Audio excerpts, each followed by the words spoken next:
glorioso en su martirio. Concédenos amar lo que Él amó y practicar lo que Él enseñó.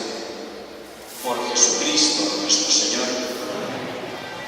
El Señor esté con vosotros. Con tu espíritu. Y la bendición de Dios Todopoderoso, Padre, Hijo y Espíritu Santo, descienda sobre vosotros.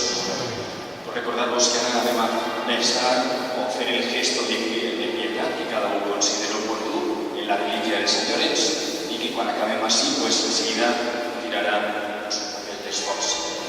Se alza allí en la plaza y els xiquets que vulguin y queden con pet y ambos los mesa. Los hermanos, bendigamos al Señor.